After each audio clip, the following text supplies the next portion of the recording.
pecho como su pana, gracias espera, madre mía. Mi pecho. Vamos a empezar con esta plática para dar a conocer la obra de Nuestra Madre Santísima del Rosario en la Tierra.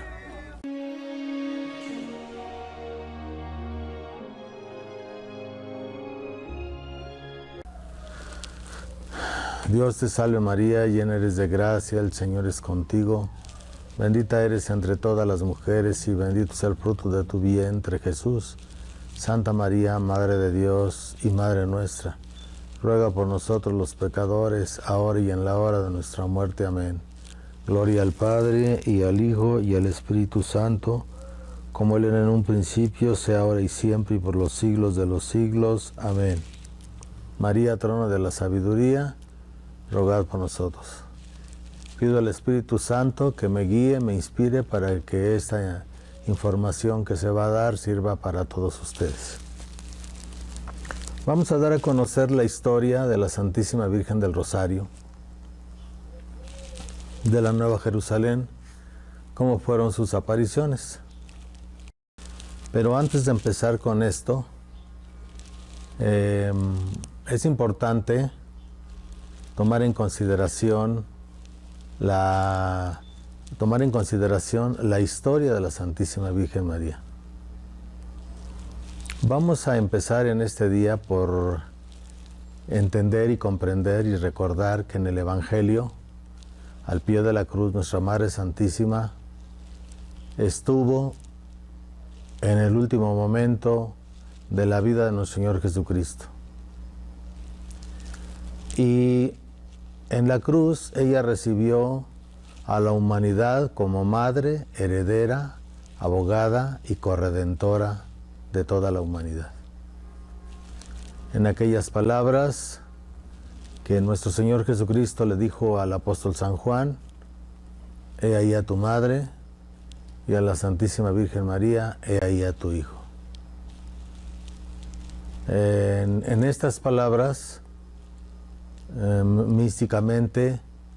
queda entregada a la Iglesia como herencia para la Santísima Virgen María, conforme a la misión a la que ella estaba destinada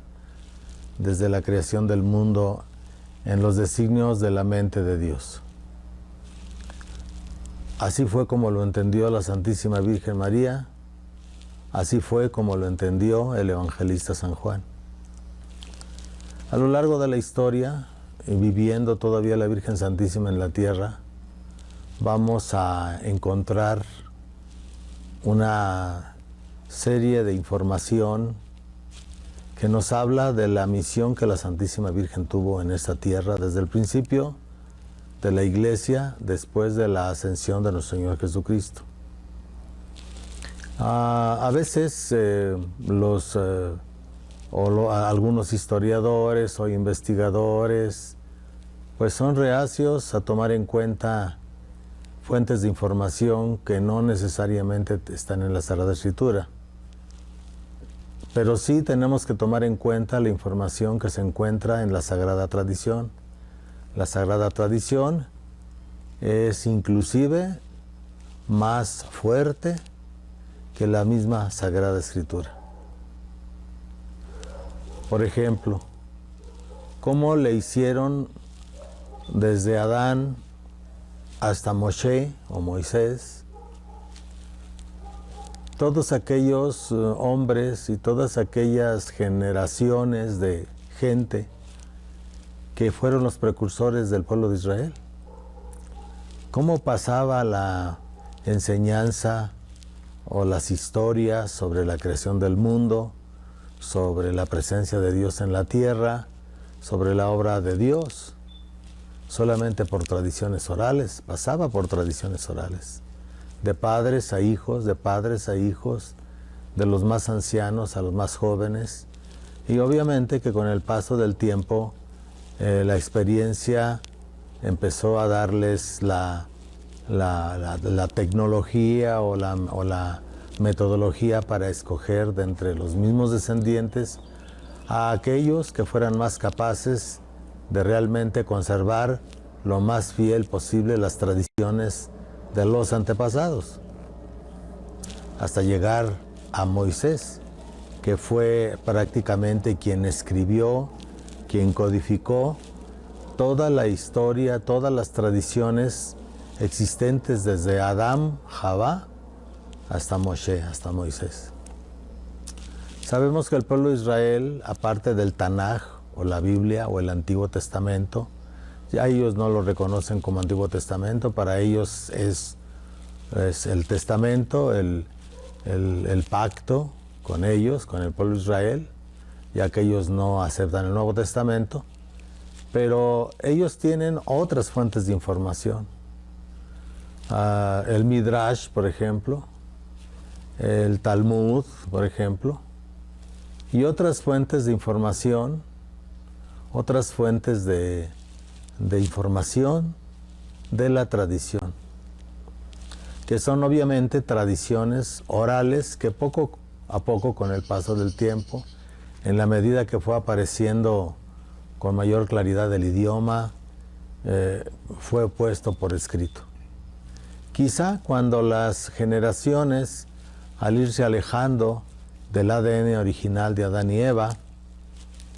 se empezaron a olvidar debido a la corrupción o degeneración o ramificación del ADN. Bueno, desde el punto de vista científico, pues ya sabemos que actualmente hay una gran información sobre eso, que en lo que no voy a entrar, pero el hombre fue perdiendo la capacidad de guardar, sobre todo porque eran ya demasiadas tradiciones, muy amplias, muy detalladas, con nombres de personajes, con nombres de situaciones, acontecimientos, tierras, nombres de ciudades, pueblos, montañas, ríos, que con el paso del tiempo y de las eras han ido cambiando de nombre, obviamente. Entonces, en el tiempo de Moisés, Dios ordenó que eso fuera escrito, ya que el hombre ya no era capaz de guardar con fidelidad pues esa abundancia de tradiciones, esa abundancia de datos, esa abundancia de detalles. Y ya Moshe, al escribir la tradición oral de la manera más fiel posible, inspirado por el Espíritu Santo, escogió a los ancianos, al Sanedrín, fundó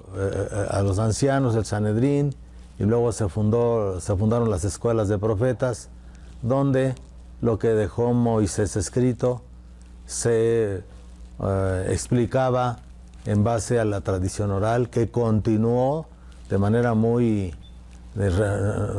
hablemos severa, en el sentido de ser muy apegados, muy detallados con las tradiciones en el pueblo de Israel. Tenemos las escuelas de profetas, donde había escuelas de profetas para hombres y escuelas de profetas para mujeres. Los judíos nunca descartaron las posibilidades psíquicas y espirituales del hombre en su relación con Dios. No olvidemos que el pueblo de Israel estaba totalmente entregado a la obediencia a Dios. Toda la vida del pueblo de Israel giraba en obediencia al Creador, en obediencia al Eterno. Entonces, pues muchos jóvenes y muchas muchachas nacían con ciertas capacidades espirituales que todos traemos, pero no todos desarrollamos, pero en algunos, por causas espirituales y de designio divino para cada alma, pues traían la capacidad para ser profetas, para tener algún don, y entonces eran enviados a lo que hoy se llaman las yeshivot, o las escuelas de tradición, las escuelas rabínicas, las escuelas de enseñanza espiritual, y ahí se les preparaba, se desarrollaban espiritualmente, y obviamente que los que conservaban las tradiciones más antiguas respecto a estas cosas, que también había tradiciones muy ancestrales de cómo preparar, de cómo guiar a una persona en el desarrollo de esas capacidades y dones espirituales dados por Dios, eso se hacía en la escuela de profetas. Obviamente, como siempre, había el riesgo de que aparecieran por ahí falsos mesías, como sucedió en el pueblo de Israel y siguió sucediendo, y yo creo que seguirá sucediendo, y falsos profetas y falsas profetisas, pero bueno, es parte del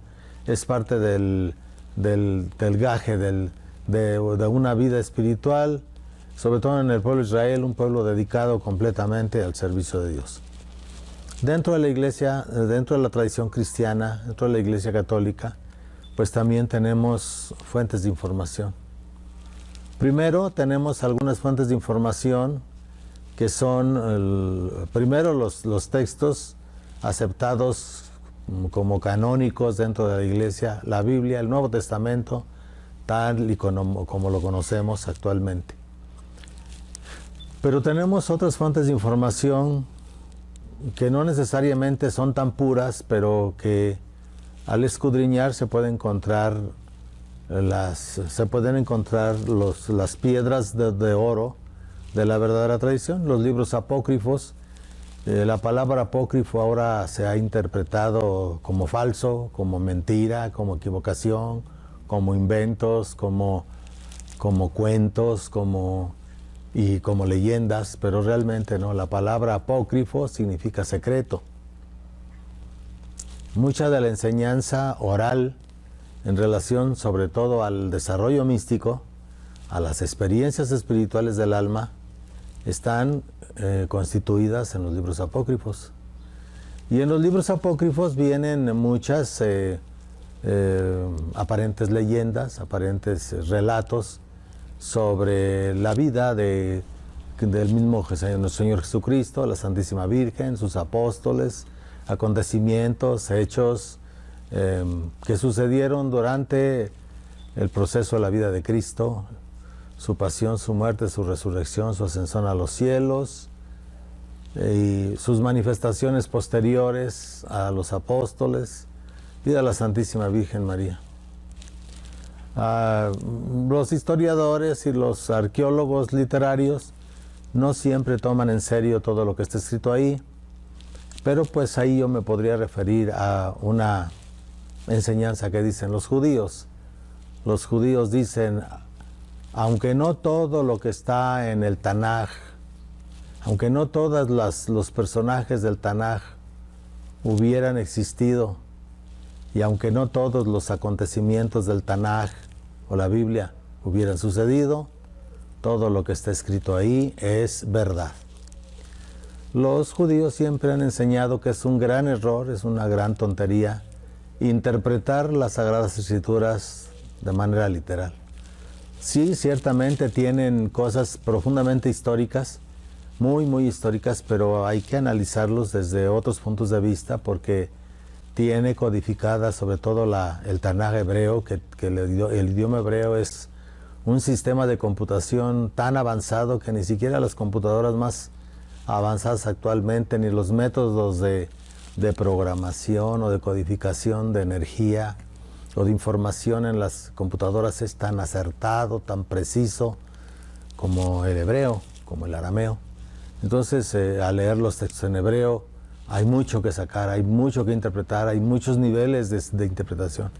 Y lo mismo sucede con el Santo Evangelio, lo mismo sucede con el Nuevo Testamento. Sabemos que pues, el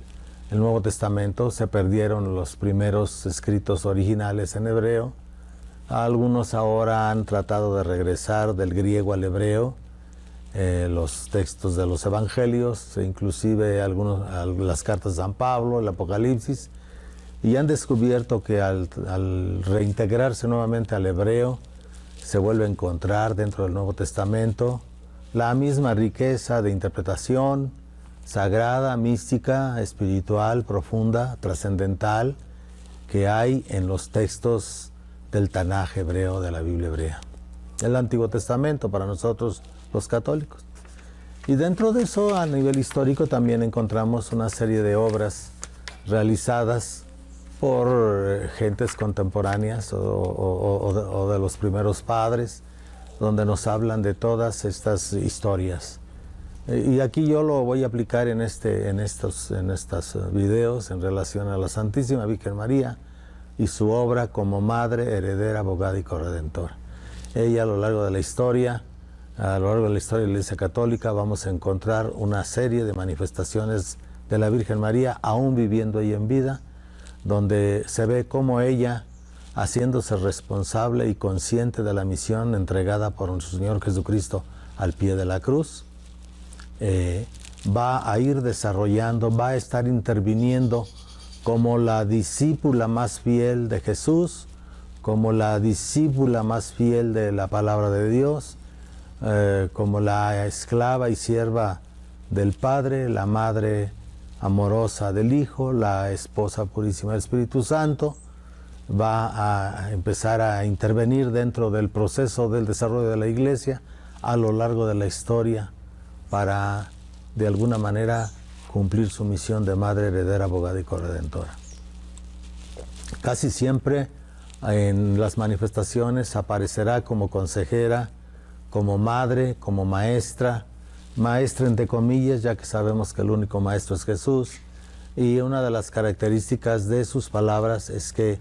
sus palabras de ella entregadas al mundo directamente a los apóstoles, como está escrito en las revelaciones de María de Jesús de Ágreda o de María Valtorta, o de algunas místicas como Catalina Emmerich y otras más, por no hablar sino solamente de las más conocidas. Vamos a ver cómo la forma en que la Virgen Santísima se comunica con la Iglesia es para recordarnos. En palabras maternales, podríamos decir que es el Evangelio de Jesús en la boca de la Santísima Virgen María, emanada desde la mente y desde el corazón de la Santísima Virgen María, en palabras llenas de amor, en palabras maternales, en palabras llenas de luz, en palabras llenas de verdad, pero nunca contradiciendo el Evangelio de Cristo. A veces nos revela cosas maravillosas, y no es que traiga una nueva revelación al mundo, no, sino que cosas que probablemente no se escribieron porque quedaron dentro de su corazón de ella, y ella nos las ha ido revelando. Nos ha dado a conocer muchas cosas que no le añaden nada a la verdad evangélica, pero sí enriquecen mucho el proceso espiritual de desarrollo para las almas que dentro de la Iglesia Católica realmente quieren entregarse a Dios. Para los judíos era imprescindible que al seguir la Torá, la finalidad era la unión con Dios. Sed santos, porque yo soy santo, yo Yahvé soy santo. Está escrito en el Antiguo Testamento. Por lo tanto, para el pueblo de Israel era esencial buscar la santidad de Dios, a través de procesos místicos, obviamente. Y esto era algo general. No era como ahora, a veces dentro de la Iglesia, desgraciadamente, que parece que se piensa que solo algunos elegidos son llamados por Dios a ciertas misiones proféticas o místicas, ¿no? Para el pueblo de Israel, todos, absolutamente todos, están llamados a la mística. Para el pueblo de Israel, sus libros de oraciones, el Sidur, muchas de sus oraciones en hebreo, quienes, aunque sean parte del pueblo, llevan a cabo con las normas de la tradición, las oraciones, los rituales, alcanzan ciertos niveles, muchos niveles místicos. Con Jesucristo vino a traer la plenitud de eso, pues Él no vino a abrogar la ley, o sea, la Torá ni los profetas, sino a cumplir. Y con el Evangelio del Señor Jesucristo se abre una posibilidad infinita a todas las gentes de la tierra para tener realmente una experiencia mística y buscar la unión con Dios. Jesús nos repetirá en el Evangelio: sean perfectos como vuestro Padre Celestial es perfecto. Ahí nos marca nuevamente el camino, como en el Antiguo Testamento. Dios les dijo a Israel: sed santos porque yo, Hashem, porque yo, el Eterno, soy santo. Así también Jesús nos dice: sean santos como vuestro Padre Celestial es santo. San Pablo lo repetirá: para que reconozcáis cuál sea la voluntad de Dios para vosotros, vuestra santificación. Entonces, en el cristianismo, Nuestro Señor Jesucristo viene a eso, a abrir la posibilidad infinita a todos los pueblos, a todas las gentes, a todas las naciones, para encontrar esa experiencia de Dios. Ese proceso de deificación, como nos habla la Iglesia de Oriente, o de la participación con Dios, llegar a ser Dios por participación, hablando en palabras de San Juan de la Cruz, hablando en palabras de Santa Teresa de Jesús y de muchos místicos. Así es que la Santísima Virgen María, a lo largo de la historia, en sus apariciones, en sus manifestaciones, que ya después iremos viendo algunas, pero ahora me voy a centrar en la Virgen del Rosario para poder hablar de su historia. Nos vamos a centrar en estas manifestaciones en donde realmente se ha visto que donde ella se manifiesta y cuando ella se manifiesta, cuando ella les ha hablado a los que se conocen como videntes o algunos místicos, porque no es que haya una diferencia, lo que pasa es que se les llama místicos aquellos que estando en la vida religiosa o no estando en la vida religiosa, pero llevando un proceso de profunda interiorización espiritual, buscando la unión con Dios, buscando la última finalidad del alma, que es la vuelta al eterno, la vuelta a Dios, la vuelta a la luz, al origen. Han logrado esos desarrollos de unión con Dios, místicos, en los cuales, como parte del proceso de su vida, hay esos encuentros con la Santísima Virgen María, y muchas veces hemos visto que aquellos que han tenido encuentros con la Santísima Virgen María han sido los más místicos, pues los más elevados en ese proceso de santidad. Luego hablamos de los videntes, de aquellos que ya desde a partir de las apariciones de la Virgen Santísima a Juan Diego Cuauhtlatoaxin en México, en el monte del Tepeyacac, la Virgen pues lo transforma, siendo un hombre humilde, siendo un indígena, lo transforma y también lo lleva a cierto nivel de misticismo. Ya cuando se estudia la historia de Juan Diego, se ve que realmente es muy probable, muy seguro que él, después de que la vio y que le entregó el ayate a Juan de Zumárraga y todo el milagro del Tepeyacac, como Guadalupe, que también después eso veremos que hay una gran conexión con la imagen de Guadalupe de Extremadura, pero no como dicen los incrédulos, ¿no?, que fue un invento de los españoles. Después vamos a ver cómo en la historia de la Virgen de Extremadura, que entronca con el apóstol San Lucas, ahí vamos a encontrar las grandes diosidencias y coincidencias de por qué al final el nombre de Guadalupe prevaleció para México. Y bueno, Juan Diego fue el primer vidente llevado al misticismo por la Virgen. Ya después veremos otras apariciones, de entre aquellas las principales, bueno, hay muchas principales. Tenemos las de La Salette en Francia, tenemos las de Montichiari en Italia, la Virgen Rosa Mística, tenemos la Virgen de la Llama de Amor en Italia también, tenemos luego Lourdes, Francia, luego Fátima, Portugal, tenemos Garabandal, y a partir de ahí vamos a encontrar una serie de apariciones, unas aprobadas, otras no aprobadas, ya bajo manifestaciones, bajo una situación de la Iglesia de decadencia de la Iglesia, de infiltración masónica dentro de la Iglesia, de infiltración demoníaca dentro de la Iglesia, donde la Iglesia se está deteriorando y la Virgen Santísima aparece como la gran mensajera de Dios, como el último recurso de Dios para tratar de corregir y enderezar nuevamente a la Iglesia, la nave de la Iglesia, hacia el camino que ha abandonado, como lo estamos viendo actualmente en este año 2021, una Iglesia deteriorada, una Iglesia corrompida, una Iglesia que se está desmoronando, una Iglesia que ha modificado totalmente sus rituales, que ha cambiado totalmente sus rituales al grado de hacerlos inválidos, que ha modificado totalmente sus formas de interpretar la Biblia, de tal manera que se ha dejado realmente el Evangelio de Cristo y se ha convertido en una iglesia humanista, una iglesia que no tiene esencia espiritual, una iglesia donde son tan escasos los místicos y los que hay que quieren hablar, que quieren indicar lo que Dios quiere para la iglesia, no son escuchados. Actualmente hay cantidad de místicos que todos coinciden en que esta situación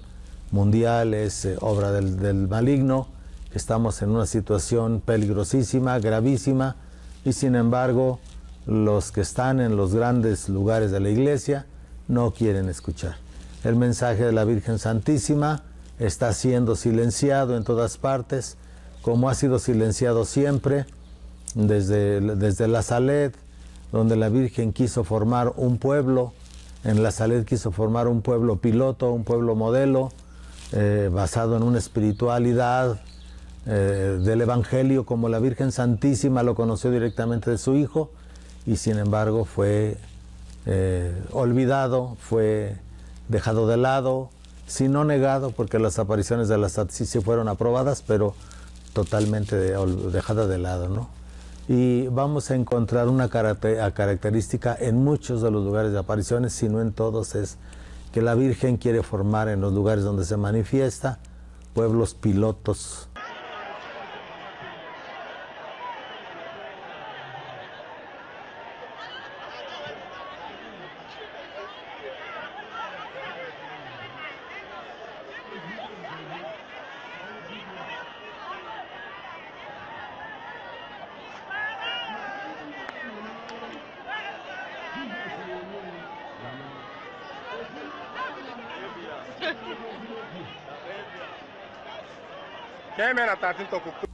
Pueblos pilotos.